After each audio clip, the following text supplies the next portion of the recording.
Oi, gente. Esse é o podcast Personagens Geniais. Eu sou a Beatriz Becker e quero falar com vocês sobre um livro espetacular. Um livro que passou na frente de todos os outros que já tinham sido roteirizados. O Som do Rugido da Onça, da Micheline Perunsky. No ano passado, eu falei no Instagram sobre esse livro aqui, As Doenças do Brasil. E falei que este livro não era um simples livro, era uma experiência sensorial, uma experiência vívida do que é estar numa tribo, numa comunidade indígena totalmente diferente, com uma língua diferente. E aqui, neste livro, eu tive a mesma sensação de estar vivendo uma experiência sensorial, uma experiência de vida, de trazer à vida pessoas que já faleceram há séculos.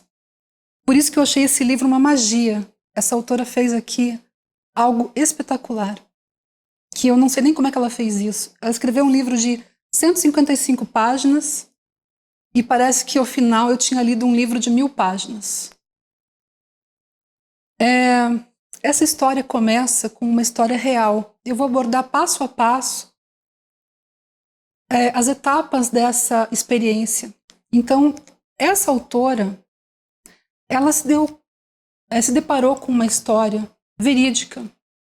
A história de 2 crianças brasileiras que foram levadas no século XIX para a Alemanha. 2 crianças indígenas. Como é que aconteceu isso? No ano de 1817, 2 cientistas alemães vieram para o Brasil para fazer uma longa viagem, para conhecer nossas matas, nossa fauna, as comunidades indígenas então existentes, e eles ficaram no Brasil por 3 anos, percorrendo, pesquisando. Os nomes deles, Martius e Spix. 2 alemães, um deles, o Spix, pegou muitas doenças tropicais, sobre o outro não tem esse relato, mas o Spix, muito mais sensível, talvez, mais frágil, deve ter pego malária, febre amarela, insolação, intoxicação alimentar. Ele foi ficando debilitado ao longo da viagem deles. Esses 2 cientistas naturalistas alemães, no final da sua viagem, na hora de ir embora, eles não foram simplesmente embora. Eles quiseram levar souvenirs, espécimes de plantas e de animais, mas também crianças indígenas. Esse acontecimento ele decorre de uma grande ignorância e também de um espírito colonialista, e tudo isso junto deu origem a uma catástrofe. Bom, nesse período, o Brasil, ainda colônia de Portugal, tinha aberto as portas para nações amigas, e esses cientistas vieram para o Brasil com um pensamento e um sentimento de superioridade, pensando que aqui no Brasil eles poderiam fazer qualquer coisa, fazer trocas, comprar, vender, inclusive pessoas, levar os animais da nossa fauna, até porque não havia ainda aquele conhecimento de que isso era impróprio e que isso poderia até prejudicar o país deles, não é? Com, às vezes, espécies que viram praga, isso não era conhecido na época. Eles queriam mostrar para o rei, eles queriam exibir em feiras de ciências, enfim, mostrar aquilo que eles tinham conhecido no Brasil. Mas também levaram daqui não 2 crianças, mas 8 crianças indígenas. Segundo os relatos deles, eles fizeram isso porque essas crianças estavam submetidas a uma situação não muito favorável, eles eram escravizados de uma tribo para outra, então eles estariam, entre aspas, salvando aquelas crianças. Talvez eles tenham pensado assim, bom, vamos carregar essas crianças daqui para elas poderem viver o nosso meio de vida, para elas poderem desfrutar da nossa cultura, para que elas possam aprender a nossa religião, a nossa forma de vida, enfim. Talvez eles tenham pensado que as crianças poderiam ser mais felizes até na Alemanha. Nessa inter-relação com as crianças, o livro conta que o Martius não tinha interesse realmente no bem-estar das crianças, e o Spix, sim. Ele tinha isso, pelo menos são os relatos aqui trazidos. Esse pensamento colonialista, é importante falar sobre isso, porque quando a gente fala que o Brasil foi uma colônia, e fala isso com naturalidade, de forma corriqueira, a gente não lembra que o colonialismo é uma coisa extremamente brutal. Extremamente brutal. Porque a mentalidade do colonizador é a mentalidade de quem é superior. Então, o europeu, ele fez esse movimento, né, de primeiro um colonialismo que se intensifica muito ali pelo 1490, quando eles vêm para as Américas, e eles chegam aqui e conhecem povos que já habitam aqui, mas eles têm aquela visão do explorador, de carregar riquezas para o seu país. Esse é o espírito da época, é o espírito colonizador. É imperialista. E lá por 1880, no final do século XIX, começa o neocolonialismo na África, na Ásia, onde também essas pessoas, os europeus, eles vão com o intuito de buscar o que eles precisam, as riquezas que eles precisam, e aí eles encontram povos que lá vivem, e aí eles pensam várias coisas sobre esses povos. Eles não são tão gente como nós, eles pensam coisas horríveis, bizarras, eles são bárbaros, eles são selvagens. Então eles realmente se sentem como quem pode avançar sobre essas pessoas e fazer com elas o que eles quiserem, tirar do caminho, matar, amputar membros. Os belgas na Bélgica não se matavam entre si, não cortavam os braços nem as mãos uns dos outros, mas no Congo eles faziam. Então é um espírito de quem acha o outro inferior, de quem despreza a cultura do outro. Aliás, pensa que não é cultura porque eles, os europeus, estavam mais avançados de forma acadêmica, nas ciências, na filosofia, mas na hora que eles vão e se deparam com outros povos, eles têm esse pensamento de que o outro é menos, de que aquelas vidas valem menos, elas estão lá para serem exploradas, para serem maltratadas, para serem utilizadas de alguma forma. Então, o Martius e o Spix, eles não têm exatamente uma maldade, necessariamente, uma violência, uma brutalidade, mas é uma forma de violência o que eles fazem quando eles compram aquelas crianças, mesmo achando que estão comprando para salvar, talvez, é possível, mas eles têm esse pensamento de nós temos que dar a essas crianças aquilo que nós temos lá, porque é muito melhor do que o que eles têm aqui, talvez. O Martius, com mais força, queria exibir aquelas crianças para a sua comunidade, para o seu público e para o seu rei. Então essas coisas aconteceram não só nesse episódio, mas também em muitos outros. A gente já viu, talvez vocês tenham visto também, pessoas que foram trazidas da África e colocadas em zoológico para ficarem à exposição das pessoas na Europa. Então é um pensamento de fato muito violento. Ok. Naquela época não se sabia que o nosso corpo precisava de defesas, de um sistema imunológico preparado para certos tipos de doença. Então, obviamente, essas crianças, a maioria delas, não sobreviveu nem mesmo à viagem. Elas ficaram doentes muito rapidamente porque elas tomaram contato com doenças de branco que elas não conheciam, que ninguém na comunidade delas conhecia, o corpo não tinha preparo para enfrentar. Então, elas foram morrendo ao longo da viagem de navio, né? Enquanto eles atravessavam o Oceano Atlântico, eles foram morrendo. Os animais também foram morrendo e foram sendo jogados no mar, os corpos dos animais e também os corpos das crianças. E o Oceano Atlântico, de novo, foi um cemitério, né, aberto para esses corpos que foram morrendo ali. Só sobraram 2 crianças, uma menina de uns 9 anos e um menino de cerca de 13 anos. Essas crianças foram renomeadas, elas perderam o direito ao nome na sua nova pátria. Essa é a história real, essa é a história que de fato aconteceu. A menina passou a se chamar Isabela, Isabela Miranha. Miranha é o nome do povo ao qual ela pertencia. E o menino passou a ser chamado de Johann, Juri, ou talvez, porque o alemão tem o J, tem som de I, tenha sido Johann Yuri. É assim que ele ficou conhecido. E os nomes reais dessas crianças nunca apareceram. Bom, então a autora deste livro maravilhoso faz uma magia aqui. Ela realmente traz à vida essas duas crianças, especialmente a menina, Inhê, é o nome que ela dá para a menina, Inhê, Miranha.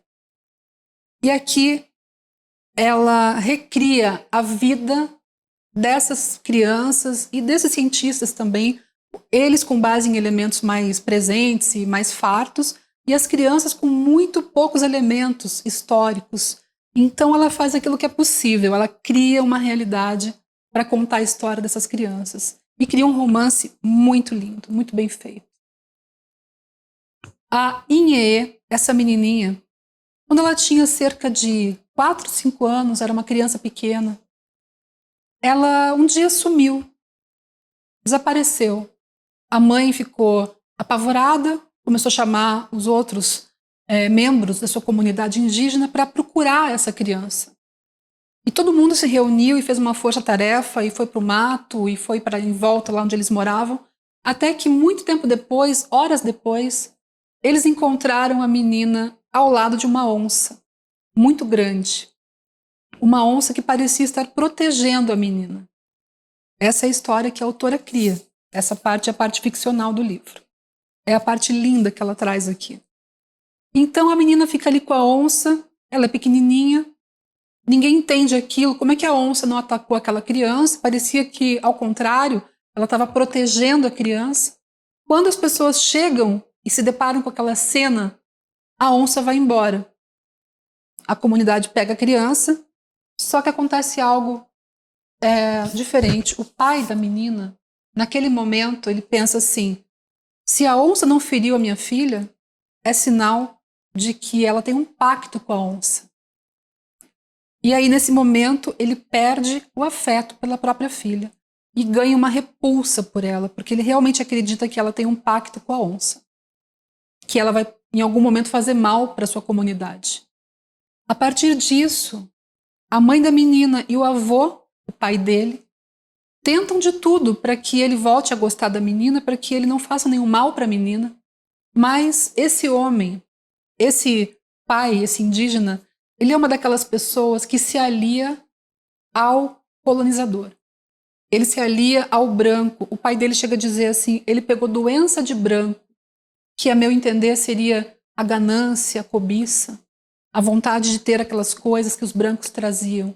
Então ele faz negócios com os brancos. E esse avô pressente, assim como a mãe dela também pressente, que ele vai entregar aquela menina para os brancos, que é o que de fato ele faz. Eles não pensam assim à toa. A mãe tenta esconder de todas as formas, sumir com a filha, mas ela não consegue. Em algum momento ele pega a menina, entrega para os cientistas e fala: pode levar, ela é brinde. As outras crianças eram compradas, ele vendeu as crianças porque já eram seus escravizados. Mas a menina ele dá de presente, ele quer se livrar dela. Então, dessa maneira, a menina não consegue se livrar desse destino de ir embora e de nunca mais voltar. Porque a gente conhecendo a história real, a gente sabe que eles morreram muito pouco tempo depois de chegar na Alemanha. Eles duraram, parece que cerca de 2 anos ou 3 anos. E morreram de doenças como tuberculose, algo assim, da época. A menina, então, ela sente um profundo vazio quando ela vê aquela água grande.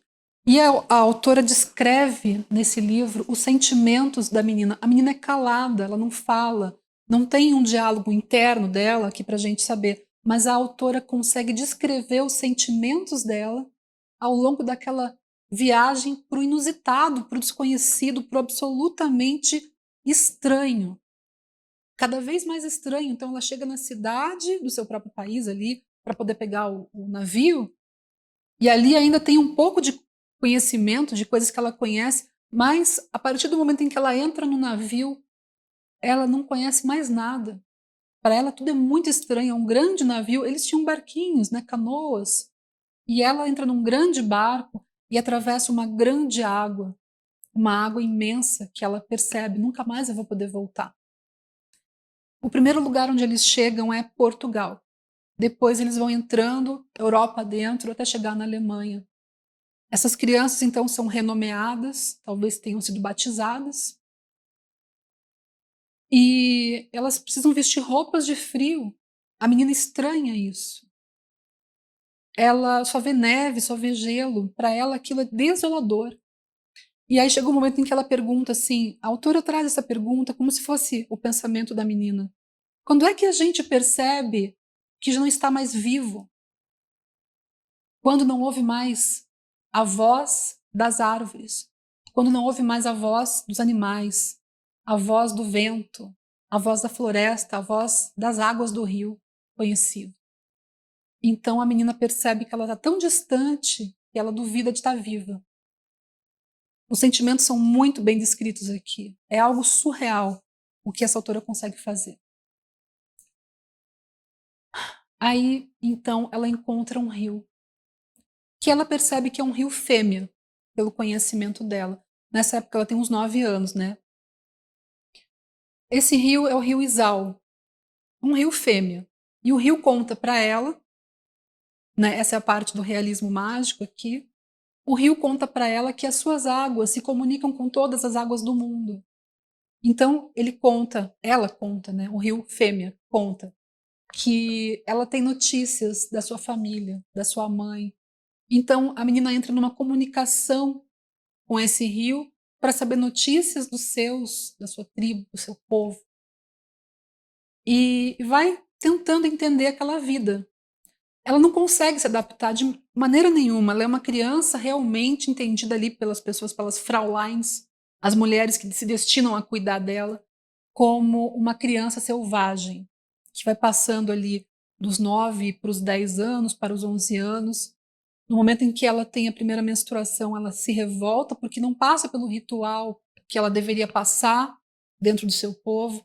Então, tudo que se tenta incutir na cabeça da criança, ela rejeita, ela repulsa. E o Spix, aquele cientista mais sensível, ele sofre por ver a menina sofrer. Ele começa a lembrar do que ele passou no Brasil. Quando ele vê que o menino começa a adoecer e nada cura o menino, ele começa a se lembrar, nossa, mas eu passei por tantas coisas lá. Talvez ele tenha tido ali um insight de pensar assim, talvez uma pessoa num outro lugar que não é o seu não seja uma coisa tão boa assim. E ele começa a se preocupar muito, mas nada adianta. O menino logo perde a batalha para sua doença lá e acaba morrendo. E eles fazem uma dissecação do seu corpo e cortam a cabeça e colocam num vidro para ficar olhando, para estudar, sei lá. A menina vê isso. É o último amigo, é o último refúgio. Eles nem falavam a mesma língua porque o menino era de outra etnia, era de outro povo. Mas era ainda alguém parecido com ela, e ali ela perde a última referência e fica só com os brancos. Essas crianças são mostradas, né, quando ele ainda está vivo, para o rei, para a rainha, para outras pessoas. E assim eles vão se conduzindo, sendo conduzidos, sem saber porquê, sem saber o que eles estão fazendo ali. A menina fica sem ninguém e ela também começa a definhar. Essa criança logo vai morrer. Aliás, preciso falar que a morte do menino foi descrita de uma maneira tão lírica, tão poética, tão linda, que eu tive que ler 3 vezes. Eu não vou falar de como é esse momento, né? É uma libertação do espírito, dá para dizer assim. Mas a menina, ela não vai de fato morrer, pelo menos para a imaginação dessa autora incrível aqui. Vai acontecer mais tarde a gente entender que a onça veio buscar. Bom, então a onça faz um mergulho com a menina de uma tal forma que ela consegue mostrar inúmeras tragédias. Ela também traz matérias de jornal mostrando diversas notícias sobre massacres de povos indígenas, genocídio, indiferença. Tantas coisas que a gente vê na televisão e continua vivendo, mas que estão acontecendo hoje. A gente pode pensar, por exemplo, no massacre dos Yanomamis, um massacre por omissão, e não só deles, né, de tantos outros povos indígenas que estão aí em extinção ainda. A gente precisa lembrar que os povos indígenas estão em guerra com algo contra eles desde o descobrimento do Brasil, descobrimento entre aspas, claro. Então eles estão tentando sobreviver, muitos não conseguiram, muitos já foram exterminados completamente. Outro dia eu vi um relato de uma socióloga que falou assim, conheceu um homem que atirava nos indígenas e dizia, eu atirei muito em índio. Atirava pelo prazer de ver cair no chão.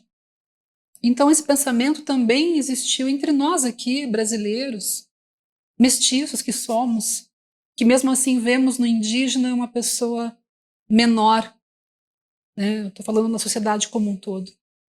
A menina então ela sai desse mergulho com a onça já adulta, já pronta para viver uma outra etapa da sua vida, uma vida como onça também, porque era essa a razão de ela ter ficado perto da onça e não ter sido feito nada com ela naquele momento.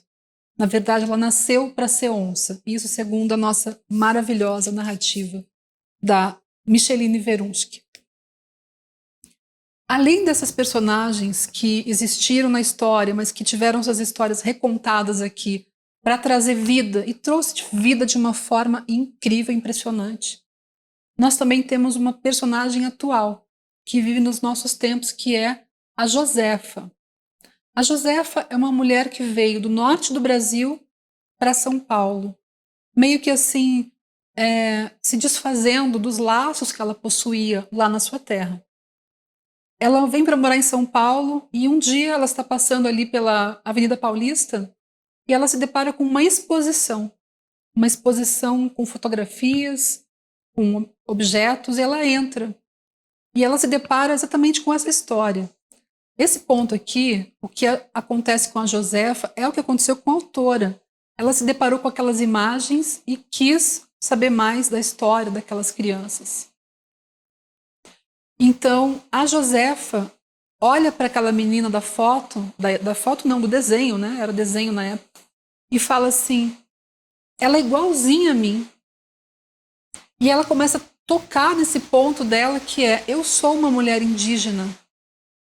A história da Josefa é a história de uma mulher que teve, quando nasceu, a mãe morreu no parto. O pai pegou a criança, entregou para a própria mãe e para a irmã e sumiu e foi embora. Essa moça não tem referências de si, da sua origem, da sua etnia, e a tia sempre a acusou de ser uma selvagem. Tentava educar aquela menina e a menina era uma selvagem, ela era rebelde. E aquilo dela ser uma pessoa indígena nunca foi valorizado. De repente, a Josefa adulta se vê no rosto daquela criança, da Inhê Miranha, e resolve que ela vai ir atrás da história dessas crianças. No livro não fala o que ela faz, como é que é a vida dela, mas ela tem condições de ir até Munique, na Alemanha, para tentar ver o túmulo dessas crianças. E lá no cemitério, ela vê o céu limpo, vê um monumento para aquelas crianças, construído depois de bombardeio de Segunda Guerra Mundial, então reconstruído aquele túmulo, mas ela ouve um trovão. Bom, então para vocês saberem que som foi esse, né, que ecoou no céu como um trovão num dia de céu azul, só lendo o livro. Tudo que eu falei aqui não atrapalha em nada a leitura do livro. A leitura é lírica, é poética, como eu falei já, e vale a pena cada página. Para mim foi um livro que precisou ser lido devagar, capítulo a capítulo, com tempo de decantação entre cada palavra. Por isso que eu falei que parecia que eu tinha lido 1000 páginas. De tão profundo, de tanta coisa que tem aqui. No final do livro, ela traz uma cosmovisão de vários povos indígenas que, no fim, foram os elementos que ela reuniu aqui para compor essa história e para nos fazer pensar sobre a nossa parte também nisso, o quanto que a gente não se preocupa, não se interessa, o quanto que a gente vê essas notícias e é como se fosse num outro mundo. Ainda, né, até hoje, tantos ícones do mundo indígena mostrando para a gente que é preciso olhar para a natureza como parte e não como um inimigo ou como alguma coisa que a gente tenha que utilizar. Então, tirando de nós essa visão colonizadora também, nós fomos colonizados, nós não podemos ter olhar colonizador, mas ainda existem aqui as pessoas que querem invadir mais espaço dentro da floresta, como se isso não fosse afetar toda a população do mundo, inclusive. Então é muito interessante essa cosmovisão que ela traz. Recomendo muito esse livro. E gostaria de fazer um link também com outros 2 livros que eu trouxe aqui, que durante a minha leitura eu tive que lembrar. O primeiro é O Discurso sobre o Colonialismo, do Aimé Césaire. Um livro também fino e que traz muitas coisas. Eu vou ler apenas um pequeno trecho, que tem a ver com o que eu falei aqui do livro. Entre colonizador e colonizado, só há espaço para o trabalho forçado, a intimidação, a pressão, a polícia, os impostos, o roubo, o estupro, a imposição cultural, o desprezo, a desconfiança, o necrotério, a presunção, a grosseria, as elites descerebradas, as massas aviltadas. Nenhum contato humano, porém relações de dominação e submissão que transformam o homem colonizador em peão, capataz, carcereiro, açoite e o homem nativo em instrumento de produção. É minha vez de apresentar uma equação. Colonização é igual a coisificação. Então, esse pensamento de coisificação, para mim, é o que faz com que 2 pessoas alemãs venham para cá e levem as crianças, os animais e as plantas como se fossem souvenirs. E também eu gostaria de falar aqui desse pequeno romance super antigo. Foi o primeiro livro publicado por uma mulher, e uma mulher negra, em que ela descreve uma cena que deve chocar quem lê no primeiro momento, que é o europeu, pela primeira vez, ser visto como bárbaro. Porque o europeu sempre viu os outros como bárbaros, mas ela traz aqui uma visão diferente, quando ela faz uma africana trazer aqui as suas palavras. E esse país de minhas afeições, esse esposo querido, essa filha extremamente amada, Túlio, tudo me obrigaram os bárbaros a deixar. Com essa pequena frase, a Maria Firmina dos Reis mostra o europeu como bárbaro, e ela, uma africana que vivia sua vida feliz com a sua família, como uma vítima, uma pessoa barbarizada. E é isso que faz a colonização. Bom, gente, este é o final deste vídeo. Eu espero que vocês tenham gostado, e se gostaram, eu espero também que vocês divulguem, compartilhem com seus amigos, com quem mais gosta de leitura no seu entorno, ou mesmo de quem precisa de um pouco de incentivo para poder ler mais. É isso. Fico com vocês num outro momento. Espero que vocês tenham gostado e que leiam e que apreciem. Abraço e até a próxima.